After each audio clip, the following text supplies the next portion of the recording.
ایک زازان نام کا نا گویا تھا، آواز بڑی سریلی تھی۔ شراب خانے میں جب محفلیں سجتی تھی تو معاذ اللہ وہ گانے گایا کرتا تھا، سریلی آواز تھی۔ حضرت عبداللہ ابن مسعود حضور کے صحابی، حضور نے فرمایا عبداللہ ابن مسعود اسی طرح قرآن پڑھتے ہیں جس طرح میرے اوپر نازل ہوا تھا۔ عبداللہ ابن مسعود نا چھوٹا قد اور پتلی پتلی ٹانگیں تھی حضرت عبداللہ ابن مسعود کی۔ ایک دن درخت پہ چڑھے ہوئے تھے تو کچھ لوگوں نے نا، بچے کرتے ہیں نا مذاق، معاذ اللہ کچھ نے کہا کتنی پتلی ٹانگیں۔ اللہ کے محبوب علیہ السلام نے فرمایا قیامت کے دن عبداللہ ابن مسعود کی ٹانگوں کا وزن احد پہاڑ سے بھی زیادہ ہوگا۔ زبردست صحابی ہے، اور حضور نے فرمایا میں نے جس کو گورنر بنایا، کسی جگہ امیر بنایا، مشورہ کر کے بنایا، اگر میں کسی کو بغیر مشورے کے امیر بناتا تو عبداللہ ابن مسعود کو بناتا۔ حضرت عبداللہ ابن مسعود گزر رہے تھے تو وہ جو زازان نام کا گویا تھا وہ گانے گا رہا تھا۔ ہماری جو تقریریں ہیں نا جی، میری طرح کے لوگ، وہ چونکہ جمعہ پڑھانا ہے، 45 منٹ پاس کرنے ہیں، تو نہ وہ ذوق سے تیاری، نہ وہ درد قوم کی اصلاح۔ ایک میرے حصہ فرمایا کرتے تھے تمہارا بچہ بگڑ جائے تو کتنے پاپڑ بیلتے ہو صحیح ہو جائے؟ یکدم خدا نہ خواستہ خاکم بدہن، کروڑ دفعہ اللہ معاف کرے، کسی باپ کو رات کو خبر مل جائے کہ تیرا بیٹا نشہ کرتا ہے، سوئے گا رات کو؟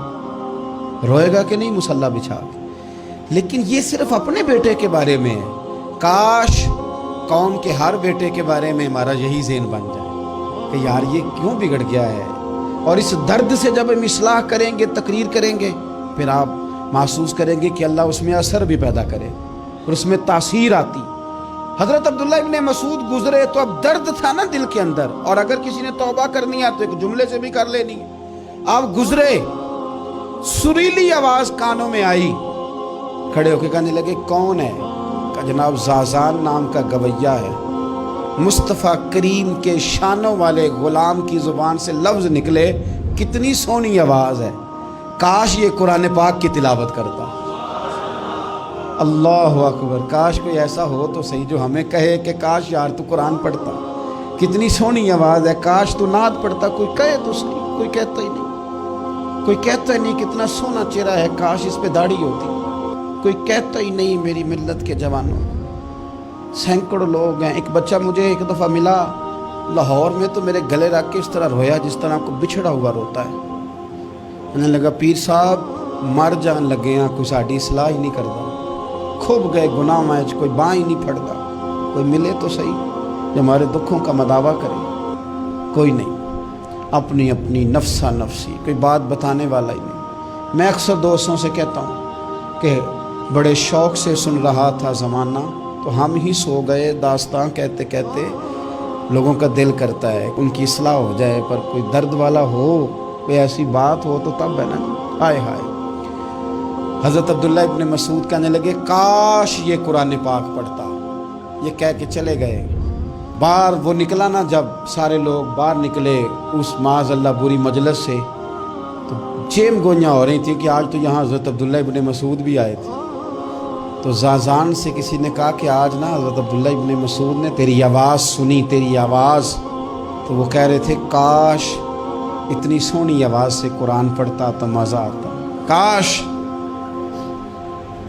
وہ کہنے لگا نبی پاک کے صحابی نے میرا نام لیا ہے، گویا ہو کے میرا ذکر کیا ہے، حضرت عبداللہ ابن مسعود نے میرا نام لے کے کہا ہے کہ کاش میں قرآن پڑھتا۔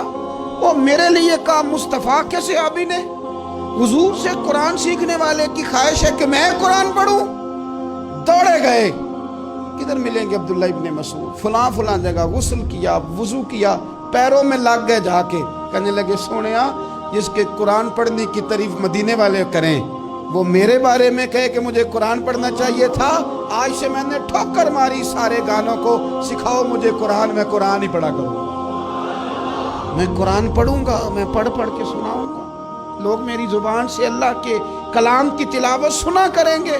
کوئی بیٹھا ہوا مجھے دور دعا دیتا ہے، میں ڈوبتا ہوں سمندر اچھال دیتا ہے، کوئی تو ہو نا جو کہے، کوئی تو ہو۔ فرمانے لگے بس ہو گئی حضور، آپ دیکھیں گے میں قرآن ہی پڑھوں گا۔